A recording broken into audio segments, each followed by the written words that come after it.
Hey, I'm Brianna Regine, an award-winning brand growth strategist for entrepreneurs and decision makers who feel stuck and are ready to get strategic about reaching their next level. But let's be clear. In this podcast, we ditch the highlight reel and get into the raw, real stories of what it takes to build a brand from the people making it happen. No more perfect perceptions of success, no more unrealistic expectations, no more feeling powerless. This is your go-to space for the real deal Holyfield about business growth, full of obstacles, funny stories, real talk, self-reflections, hot takes on current events, and must-have tips. If you've got a fresh idea brewing, you're a sucker for new strategies and insights, or you need to be reminded of how freaking dope you are, this podcast is for you. Let's get into it. All right, Mimi, hello. Thank you for being a part of the Brand Unveiled podcast. How are you? I'm so good. So excited to be here with you today. Awesome. I'm glad to have you. I said this before we started recording, but your hair is beautiful. It's giving what it's supposed to give. The face is glowing. I feel like this is going to be a great conversation. So, typically, when I have guests on the show, I like to jump right on in to take us back to the beginning, Mhm.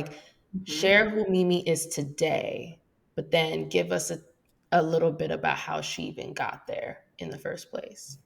Yeah. So, one of the funniest things that I hear and have heard over the past 9 years is, oh, you're the Tiny Tassel. And for years, I used to accept that and just say, like, hi, yes, I am. And now, like, I start interviews and I start introductions saying, like, I'm Mimi. I'm a human. I'm a Mm. sister. I'm a daughter.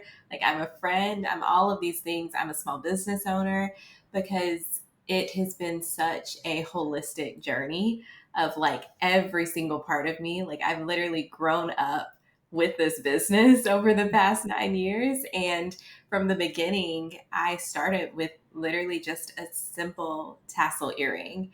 And I'd never made jewelry before. So it is such a testament of like, we are all made to be creative, like in his image, we are made. And we can truly start at any point. Like you don't have to have done something forever and ever to make that your profession or make that your hobby or whatever it may be. And this business was such a testament and is such a testament to that. And I thank my sisters so much. One of my older sisters, Aiko, she gifted me a pair of pink tassel earrings years ago.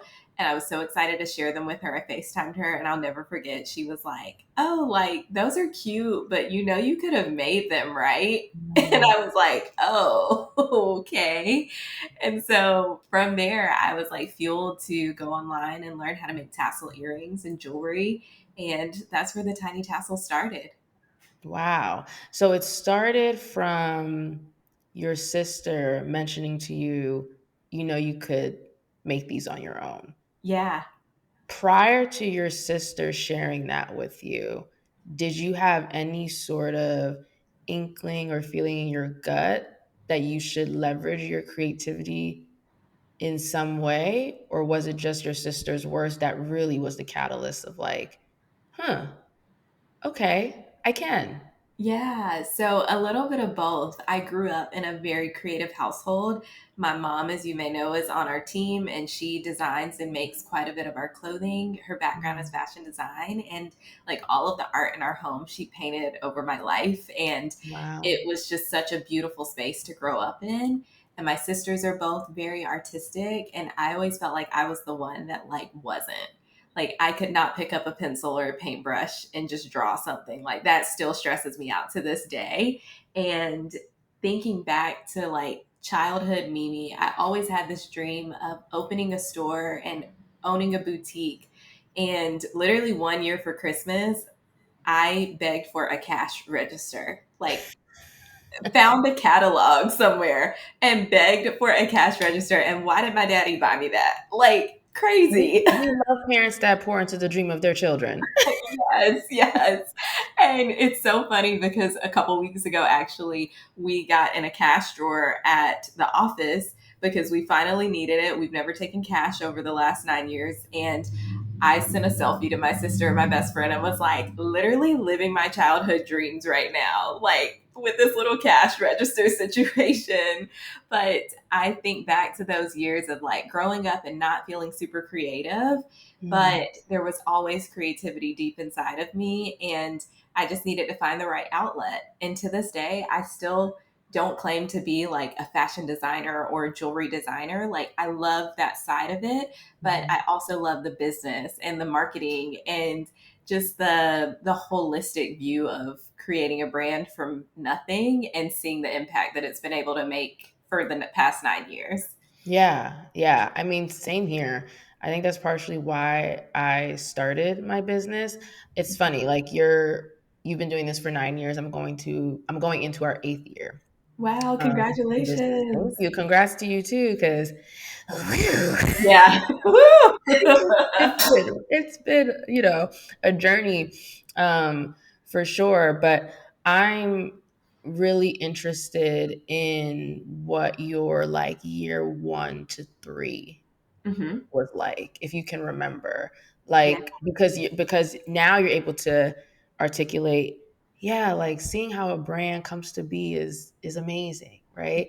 But for me anyway, when I first started, I don't think it was, I didn't articulate it in that way. Yeah. I articulated it in like, I want to know why brands do what they do. Hmm. And I sort of paralleled that with, well, I enjoy learning why people are the way that they are, and like why they Hmm. think the way that they are, and or why they think the way they do, excuse me, and learning their stories. But in year 1, year 3, like I didn't, that wasn't a part of my secret sauce of like, Yeah. oh, okay, that's why. That's part of my story and like my brand story and what gets my wheels turning. So for you, your year 1 to year 3, did you have that aha of like, yes, it's amazing to be able to build this thing and I'm going to continue doing that because I have an inner appreciation for growth? Or Hmm. was it like, no, I'm just doing this because I'm leveraging my creativity in a way, and through time I'm realizing that it's Hmm. impacting people in a particular way that gives me agency to be like, no, it's pretty cool to appreciate my growth and sort of maintain gratitude in knowing that. I know that was a very long-winded question, but I had to like find it where I was going with Yes. it. So Yes. yeah, I'm really curious. No, I followed it, and definitely more of the latter. Like, I did not start out the gate saying like I want to make an impact, I want to be mission driven, I want to be this, I want to be that. It was like real talk. It was, I need to make money, and I'm making millions of dollars for this retail brand that I'm working at 6 days a week. And like, if I can do it for them, I can surely make some kind of money for myself and like create a better life. And so part of it was fueled from just like almost me having this attitude of like, this is not good enough. Like, I'm not settling for this life that I was living. Like, I think back to year 1 to 3, and for about 2 of those years, I was working full time and building my business at the same time. Mm. Please talk And about that. yeah, Yeah. that's real. Like, I will never be the one out here telling you to like wake up with a dream and quit your full time job tomorrow. Like, use your full time job to your benefit if you can. Fund your business. Like, allow yourself that security, that stability if you don't have it elsewhere. Like, I was a 22-year-old single, like, just woman living in Charleston, South Carolina, which is a very expensive city. I just was like not making ends meet. Like, I was in Mm. debt. I had student loans. I just graduated from college, all of these things. And I was also in this place of my life where I was like, this is not it. Mm. And I kept hearing people in my life say, like, it's your first job. You just got to stick it out. And a part of me was like, yeah, I get that. Like, I'm going to show up and like do my best, but also like, I cannot do this long term. Like, Yeah. there is so much more to life than this. And there was just like a really toxic work environment that I was in, and it was a small business. So I actually learned a lot during those years that I can reflect on now and see it clearly. And a lot of things that I have like put into my business, a lot of things that I have vowed to never do in my business, never treat my employees that way, et cetera, et cetera. And there has been so much enlightenment to reflect back on year 1 to 3, Mm. because I think those were some of the most important years. Like, would I go back and tell my younger self, like, girl, you don't have to hustle like as hard as you're going, like, rest, like, the Yeah, opportunities will yes, come, like, the people will be there, like, the support will come. yes. And I just think back to like year 1 to 3 was like kind of like a little chaotic of just like making whatever people would ask me to make, going wherever people would ask me to go, pop up, working these crazy long days, which has catapulted me into now creating this life for myself that is actually sustainable. And Mm, like, yes, I go in and out of like that spiral of like some months are really healthy and seem like my life and my work are in harmony perfectly. And other months I'm like, oh my gosh, like this business is taking over my life again. And it's just been this beautiful journey, hard but beautiful, that has shown me like if I still show up every day and still feel like this is the mission and this is what I'm supposed to be doing, where I'm supposed to be at, like, and it still feels joyful, I'm going to keep at it and I'm going to keep giving it my all. But the yeah, day that it stops feeling like that, I have to be able to be open handed enough to say, like, okay, God, like, what's next? right. Like, where do we go from here? Yeah, And it was that attitude that I wouldn't even say I was super aware of early on that I think led me down this path of like 9 years later being able to sit here with you today and share this story. And again, going back to those beginning years, like there was so much that I put into the business, and it was truly driven by like, I have to get this off the ground. I have to be able to leave my full time job. I have to have X amount of money saved. I have to, have to, have to.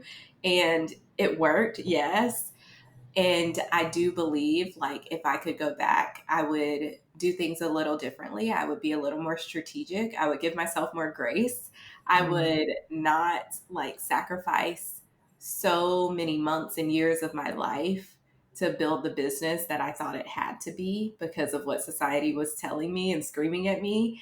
mm, And I also think that I'm grateful for that journey because it showed me now today, like what to really prioritize and like what is actually urgent versus just important, or like how do I spend my time on a day to day basis and still prioritize this business and the impact that it's making.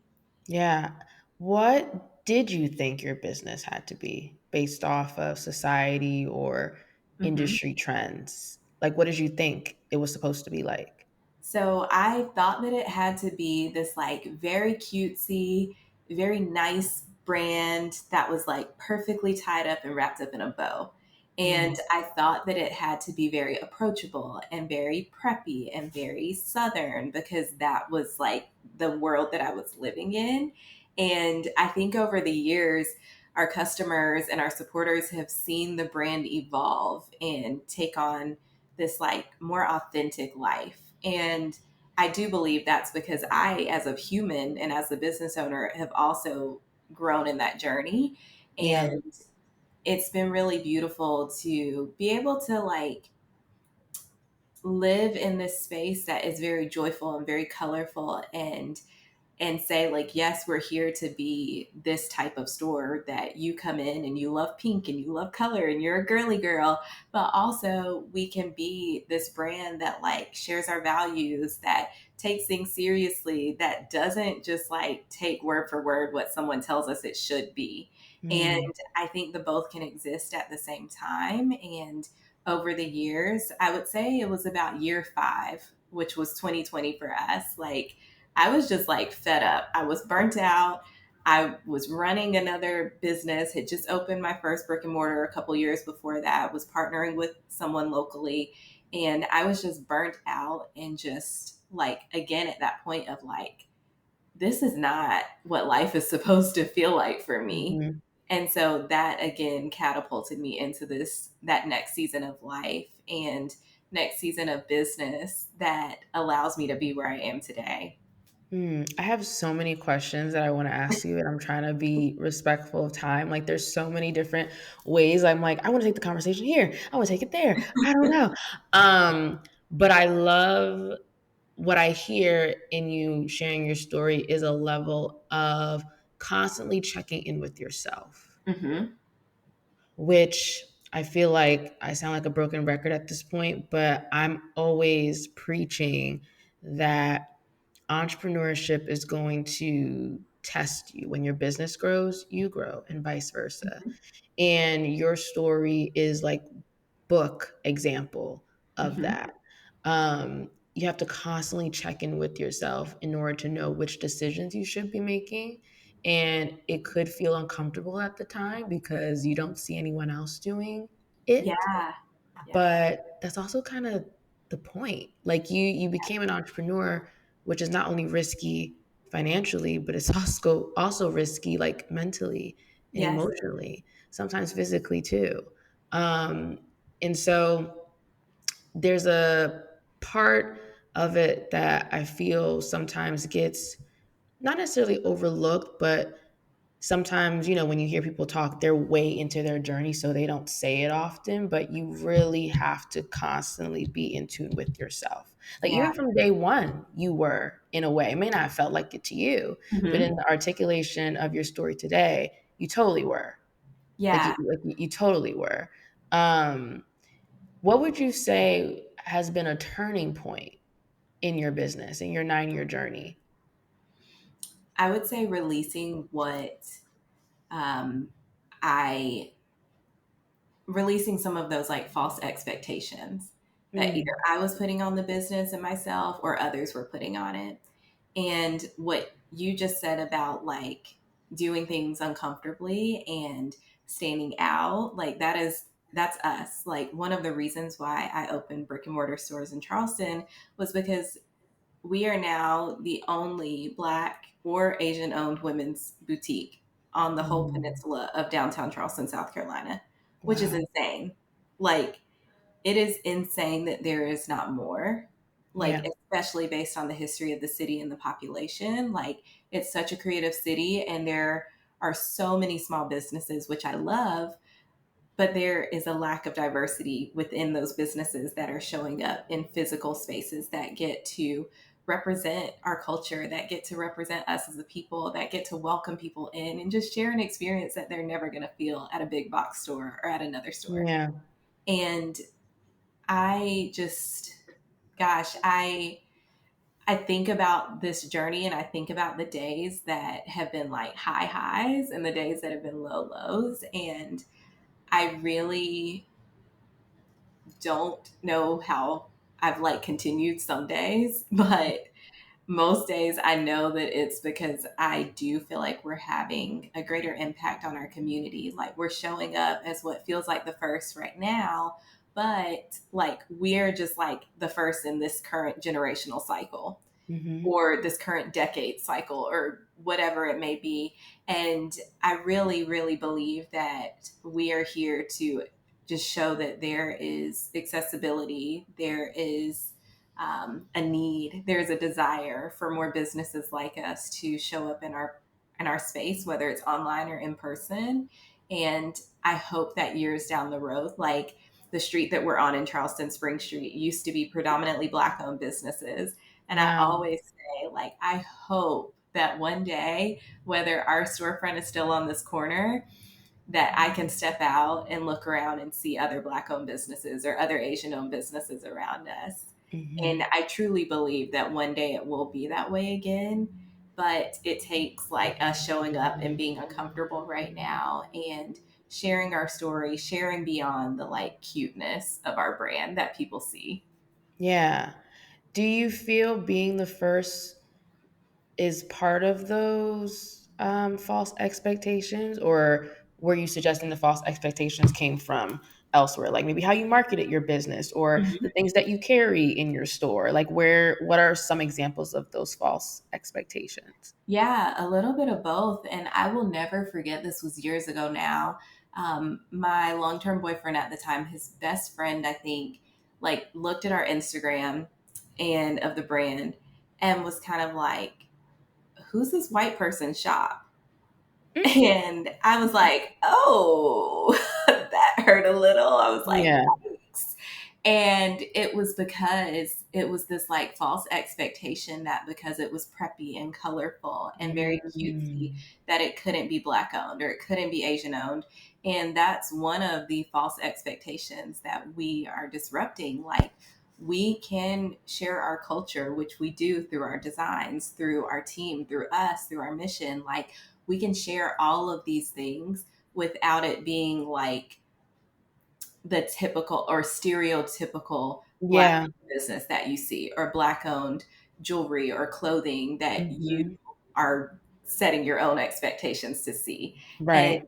that was a turning point for me, and that was a huge wake up call for me to hear like there needs to be more representation. Like, these people need to see brown ears wearing our earrings, they need to see our faces, they need to see me and my mom like showing up to really share like there's so much more behind this brand. And in 2020 we really had a platform to be able to share that, and we really received so much support. And that was when this kind of deep rooted mission of like spreading joy was really put to paper. Hmm. And I laugh so much with my best friend and my sister to this day, because for years we were like, who came up with this joy thing? Who told everybody we were this joyful brand? Like, we never deemed ourselves that. And in 2020, we realized that people just were seeking joy and seeking happiness and seeking hope so much. And they found it in our brand. And we were like, that's it. Like, that's that moment that you talked about earlier. I didn't know about those first 4 or 5 years. Oh yeah. And Hmm. in year 5, I was like, this is it. This is the impact we're here to make. Like, so Hmm. now everything that we do, we say is rooted in joy. How we respond to our customers, how we greet them in the store, how we show up on the internet, like everything is rooted in joy. And if Hmm. it's not, then that's a moment for me to check myself, for our team to check ourselves, and for us to really say, like, wait a minute, does this align with what we are here to do? Yeah. I love that I love that joy is the center of your brand experience. Hmm. And that probably is what makes it a brand, right? Like, it's more than just the products itself. It's the way you make people feel, what you make them believe, how you align with their values. Like, all of that is what makes a brand, and takes, something like this Aquaphor stick and turns it into like part of their lifestyle. You know what I Yeah. mean? Like, it's great. I love that. You talk a lot about your family and how they're involved in your business, which I think is so beautiful, because involving friends and family in your business sometimes don't work too Yeah. well for people. Yeah. So talk to us about that. Like, I'm interested to know, when did you make that decision? How did you come to that decision? And what challenges have come about from that decision? So it's definitely not all sunshine and rainbows working with Mhm. family and friends, but I'm so grateful, and I truly wouldn't have it any other way, because there is just a deep rooted trust and understanding that is there, that like I can't, like, it would take me years to like make that connection with an employee. And we've Mhm. had people outside of our friends and family work with us. We Some of our best team members. And so it's beautiful to see how it all like works together. But I started working with my mom about 8 years ago. And again, it was this thing that was like sparked on by people. Like, they kept asking, like, where's your shirt from? Where's your pants from? And these were just pieces I was like pulling from stores that I loved and buying, or pulling from my closet and wearing to model our jewelry. And I was getting frustrated. I was like, I'm trying to sell y'all these earrings, and y'all are so worried about this shirt that I'm wearing. And I begged my mom, I was like, will you please make clothing? Because she has always designed and made clothing and had an alteration shop for over 20 years in my hometown. Mm. And she was like, yes, like, let's do it. And so we started with a couple styles. We grew from there. And now, like, our clothing is one of our top performing pieces in our library of SKUs. And we are so intentional about it. Like, we offer a larger size range, we offer extra small to Mm. 3XL always. And like, those are the ways that we are evoking joy for our customers. Like, the number of times that we have a customer walk into our store and say, you are the first shop of the day that I have seen over a size large. Like, Wow. it blows my mind. But again, that's where that diversity and that perspective shift needs to happen in our city and beyond. Like, the perfect person, and I'm air quotes, perfect person, is not just a size small or a size medium. Right. Like, everyone should be able to walk into our store and feel welcome and feel like they can pick something up and really feel confident and feel valued and seen. And we've done that through my mom's designs, and she illustrates all of our fabric prints. So one of our best sellers this year is our iconic women print, and it's this beautiful scarf, our Septima scarf that we produced, and it's got just this beautiful illustration of women of all sizes, shapes, colors, and Mm. it has been a product that people have come into the store and on the internet said, "Thank you for making this." And like, for us, like, we know that those intentions are there for us. And we also know like we're designing beautiful things that we want to share with the world. Right. So that allows us to like mold the two together. And working with my mom is really like, it has so many layers because she's my mom. She also owned a business, multiple businesses for over 20 years. Like, she's done this, and she's done it in the like yellow book, yellow pages. Yeah. And like, I'm doing it in this age of like, internet has been a huge part of my business since day one. Mhm. And there are definitely times where we like can get into it and like have different opinions about something. And most of the time I'm like, it's just the delivery. Like, just say Mm. it differently and then I'll listen to you the first time, please.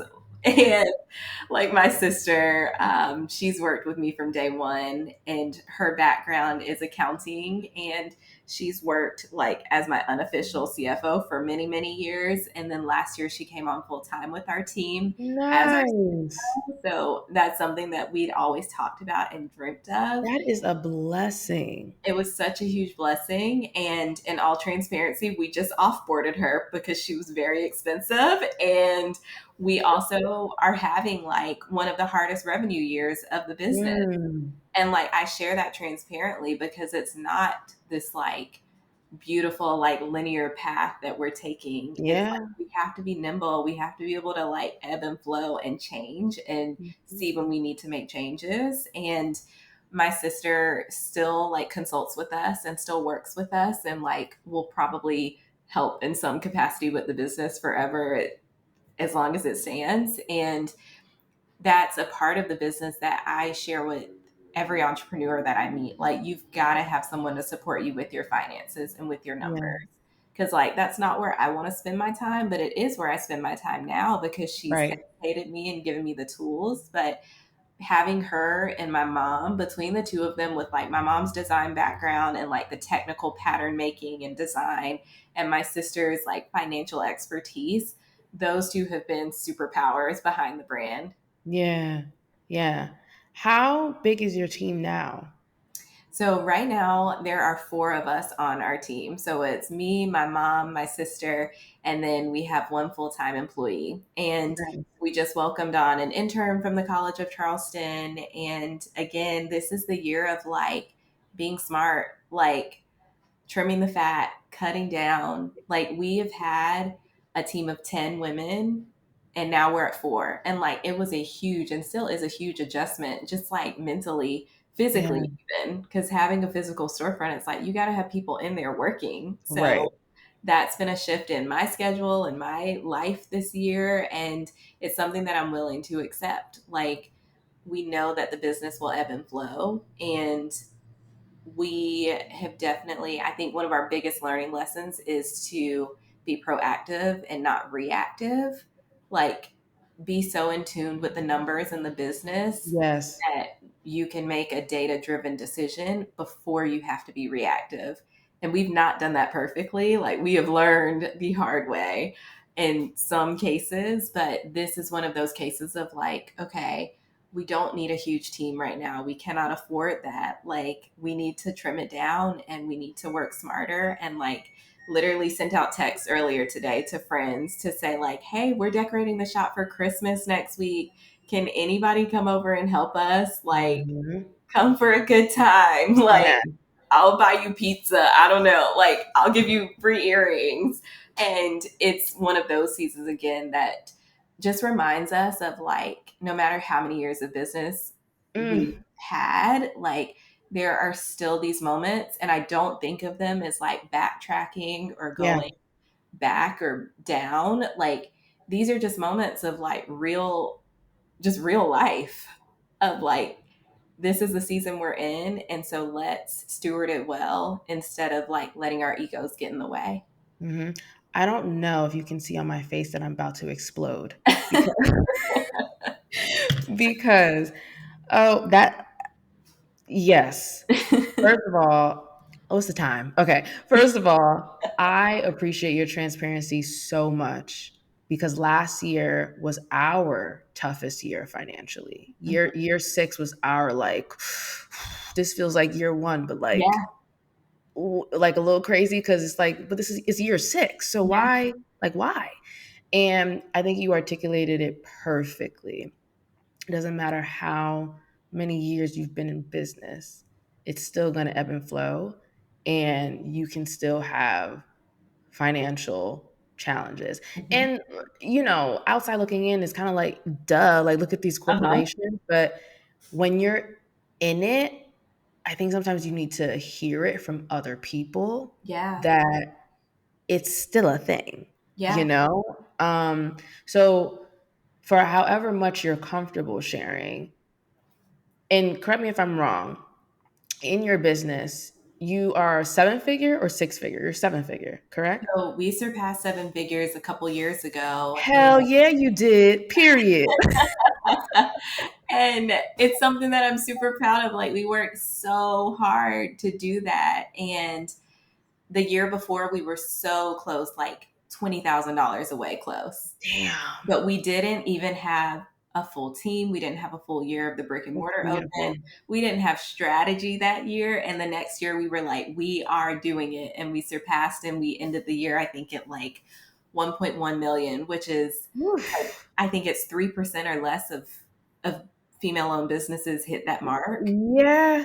And I will share transparently, like, after that, like, I remember January of 2023, I kind of started the year and was like, okay, but like, what's next? Like, we just Mm, passed that, and like, ew, like, what do we do after that? And I didn't have this vision of like, let's scale it 10x, because I was so tired. I was so burnt out. Like, we kept having so much team turnover and just like all of these things behind the scenes that like nobody would probably know were happening, like in my yeah. personal life and publicly, like in the business, like all these things were happening that could have told me to just like wrap it up and like end on a Yeah. high note. And year 2023 was like, it started to feel like that, like, okay, something is shifting.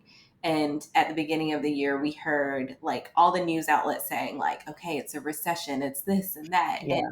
we felt that shift in revenue, and we started to make adjustments. And that was the year that like we were like, we just hit our highest revenue mark, we have to keep scaling, scaling, scaling.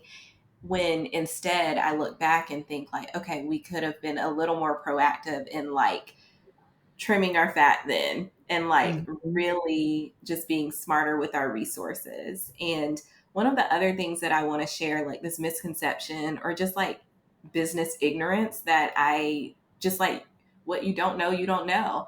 Like, Correct. we run our business on cash all of those years. Yeah, because that was gonna be my next question. Let's get to the Yes, nitty-gritty. yes. So we run our business on cash. Like, I started this business with like $500, and that was all I had to give to it. And Mhm. from year 1 to year 7, or yeah, 7, we ran on cash. And then 2023, we were like, oh shit, we kind of need somebody else's money to spend, like, if we're really Mhm. going to keep scaling it at this rate. And so we went to our bank, and that was right as our sales started to decline. Mhm. And like year over year, we saw our first decrease in 3 years. Yeah. And the bank was like, what's going on? And we were like, but you don't see these last 3 years? Right, because like, look at the receipts, like, hello. And this is the misconception that I had. And I hear my old business coach saying this. And for some reason, I just like kept going past it. And she was saying, like, apply for capital when you do not need it. Like, They have the do money. say that. Yes. Mm-hmm. And I don't know why I thought we were like above that, like that we didn't need it. And I think back now, and my mindset was in this like, we're running this business on cash. I had just gotten like myself out of personal debt. And so it was still debt to me instead of Yeah. capital. Yep. Yep. And I look back and like that was some of the most stressful times to like just get a line of credit with the bank that we'd worked with for 7 years at that point Mm-hmm. was like pulling teeth. And Mm. so people say apply for grants. Like we have spent countless hours applying for grants. We have never Yeah. received a single grant and we fit most criteria for all these grants Mm-hmm. out there. And so not knocking grants, but like when you don't have someone on your team that can Correct. spend their full-time job or even part-time allotment Yeah. on that, it becomes so much extra work on a small team. Yeah. And that misconception of like, I don't want debt versus like seeing it as capital, as an investment. I wish that I would have just had a light shine on that earlier in my Mm-hmm. entrepreneurship journey. And so now, like, fast forward to this year, we are looking into like low interest loans and like have been really creative in how we have spent our money this year. And Mm-hmm. a huge chunk of that was just like, we got to cut expenses. Like, Yep. we got rid of our storage unit. We have like done more sales this year to just move the inventory out. And all of these things that could be seen as like, oh, you're struggling, like it's a hit to the ego. It's like, no, like, do we want to keep this business going? Or is it time to pack it up? Because if it's time to Yep. pack it up, we can do that. But we still feel like there's so much more for us to like give and provide an impact in our community and beyond that we're like, okay, we can do some extra sales this year. Like we can make this decision instead of that to keep this business going. And it's just a testament to like, if you are listening to this and you are feeling like I'm putting in or I've put in so much hard work and why is it still hard? Like, I really believe that that resistance shows that there is still more to come. And Yes. it's Yes. not like this toxic positivity, like ignoring all the red flags, like that Mm-hmm. kind of vibe. But I think that when, if it was easy, like we would all be doing it. Correct. Correct. Yep. I also want to say for whomever is listening, because the word that's popping out to me right now is like proportion, right? Mm, So you have $1 million business, which, girl, listen here, girl, I love it. I love to see that is like amazing. You're right. A lot of people don't hit that, right? This year, we're finally multi six figure, yeah, right? congratulations. Thank you. But everything that you're saying is literally what we're going through. Yeah. So even though our businesses are a year apart in age Hmm. and there's a gap in revenue, please, guys, take into account and contextualize this conversation for where you're at to Hmm. know that regardless of how long you've been in business, how much money you're making, whatever you think these other corporations or bigger small businesses out there are doing, we're Hmm. all going through the same shit. Yes, yes. And I also want to share like, this is probably like, some people hear me say this and think like, oh, you're like not walking the walk and talking the talk. But I am the first person to also say, like, we don't all have to be entrepreneurs. Like, Yeah. doing it and you are just fed up and tired, and like there is no way out of the cycle that you are in, and you have exhausted your resources, you have asked for help, you have done the cuts, you have done the things. Like, for me, like, I'm gonna get with God and be like, God, Yep. what's what am I supposed to do with this? Hmm. And for whatever you believe or whoever you go to for guidance, whether it's a mentor, a family member, a best friend, your therapist who might be a business coach or entrepreneur too, like really have these real life questions of like, when I put my pride and ego aside, does this business still need to exist? Will it be missed? Will the impact and will the community fill a void if we are not here doing what we're doing? And if you can answer no to all of those things, like let yourself off the hook. Yeah. Like there are so many incredible ways that we can make an impact not as an entrepreneur, that I used to say, like, I could never work for anybody else. And like these past few years, I'm like, actually working for somebody else looking real good some days. Like there will be a season that like we have to come to those terms, whether it's Hmm. like we move forward from the tiny tassel as it is today, or some new opportunity or different opportunity comes up. But like I just want to let somebody off the hook of saying like just because you are an entrepreneur does not mean you have to be an entrepreneur for the rest of your life. Yeah. Yep. And I think you said so many great sound bites in this conversation. No, seriously. And this is why I started the podcast in the first place, because yes, people are having these kinds of conversations, but it's hard to find them sometimes. Like it's hard to find them in a public arena. Yeah. Um, and even with this podcast and the growth of the podcast, like it's very interesting how where it started from, of like, I want to pull back the layers and unveil, and it's forcing me to really figure out as I go further into entrepreneurship and as I talk to guests such as yourself. It's like, oh no, girl, go deeper or Yeah. reveal that layer too, because it is so hard, and everything you said is so real. Like if you want to bow out, please bow out, Yeah. because we're all crazy to keep going. You're exactly right. We're cuckoo. You have to have a delusion. You have to be delulu in Yeah. order to continue doing and building something from nothing. Yes. It takes a certain kind of wackiness to Hmm. do that.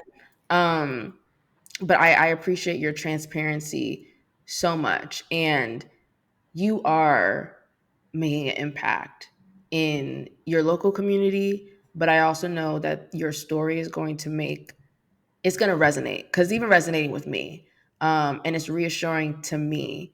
And if I feel that way, knowing my audience and who I attract and who we attract, like Hmm. it's going to land so well. And I'm so excited for people to hear what it is that you've gone through and what you're currently experiencing. And there's literally so many questions that I didn't get a chance to ask, but one that I want to make sure I allocate time to is, what are you most proud of on your 9-year journey thus far?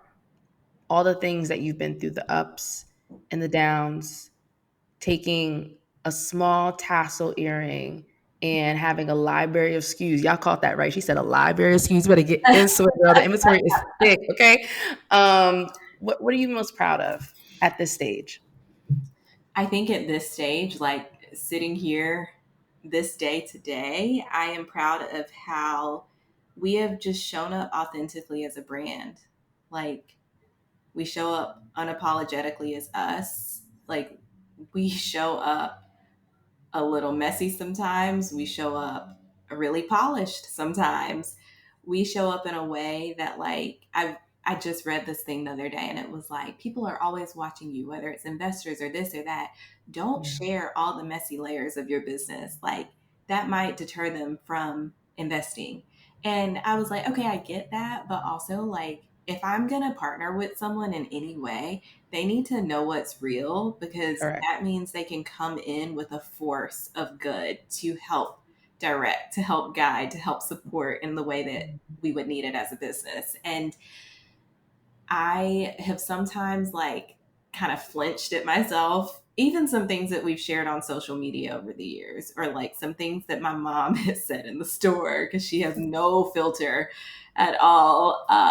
Like I think about it and years ago, I would probably like clench up and like I would get tense. But all these years, I just think we have shown up as us. And like that has encouraged even just one person to show up as them. Like I've gotten DMs from customers, a sweet longtime customer, Jenny. She has DM'd me so many times and been like, because you show up in your curly natural hair, it has encouraged Mm, me. And she's like a 60 something year old woman. Like mm. to know that like we are doing so much more than these just like outward things in the world, Yep. like that like freed her up in her soul, like deep in her soul. And like we to know that we're doing that by showing up as us, like it just shows like we are exactly where we are supposed to be right now. You know, Mimi, I just get you. I get you. You have said, like I said before, you said so many powerful things that literally mirror what I say all Yeah. the time to mentees, to aspiring entrepreneurs, to other small business owners. And you're exactly where you're meant to be. Yeah. And I'm so grateful that you are a part of this platform and I get to amplify your story because it's going to land and it's going to resonate probably beyond what we'll be able to see. At least that's my hope, you Yeah. know, because that's often how entrepreneurship works anyway. Like you're like, I don't know if it's gonna, I don't know, and then years later you're like, oh, you watched that? Yes. You saw Yes. that? You heard that? So yeah, you're amazing. Like we only met today, but I feel so connected to you, as like cliche as that sounds. But I think it's because of the similarities in not only the journey, but also just like your mindset, Yeah. which is something that's really key. Like again, this is a Dululu journey, so you have to be very in tune with who you are, or at the very least, who you are not, Yes. and whose you are. Yes. Because listen, without faith, We can pack it up. We can I'm shut just it down gonna and pack it I'm up. just gonna end this episode right now. But without faith, it's hard because that's what entrepreneurship is. Yeah, It's jumping out on something that you have no idea what it is. You yeah. can't see it. You It's can't see taking it. a minute by minute faith journey, testament, test, trial, all the things. And one of my best friends last night, we were FaceTiming, catching up, and she was like, how are you just like, okay? And I was like, Mm, and this is one other thing I want to share with anybody listening, like, take care of yourself. Like, for many years, I thought I was taking care of myself. I was on the surface level, but not deep, deep, deep. And so, not to say that I'm perfect and healed and all of this, like, it is a constant journey. And there are boundaries that I've set in place where I'm like, okay, I'm going to get 8 hours of sleep if I don't do anything else, because I know that mm, I don't show up at my best the next day if I don't. So, if that mm. means like declining certain dinners or events or whatever, like, that's what I need right now in my life. And really taking time, not just physically, but mentally and spiritually, like get grounded. Because when stuff gets hard and when it gets really, really shaky and uncertain, like you have to be grounded and rooted, or else it's going to be so easy to get knocked down and to fall. And so, Mm. whatever that may be for you, get rooted, get grounded, whether it's in community, whether it's in your health, your mental health, like your journey with God, your relationship with God, like get grounded, because that's going to be the thing that like holds you firm in your foundation. Well, you heard it, guys.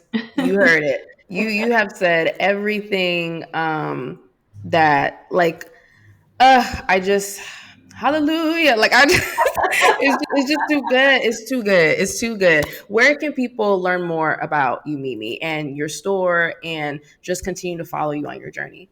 Yeah, so you can visit our website, thetinytassel.com. You can follow along on Instagram, Facebook, TikTok, Pinterest at The Tiny Tassel. And of course, if you're in Charleston or going to be in the vicinity, come to our flagship store, come experience it for yourself. We're located at 46 Spring Street in downtown Charleston, South Carolina. And I can't wait to welcome you in. I can't wait to help spread a little more joy with you. I gotta come visit. Yes. I gotta come visit and meet you in person, buy some things. I'm gonna make it a point to do that. Thank you so much, Mimi, for being on and sharing your story. Thank you for having me.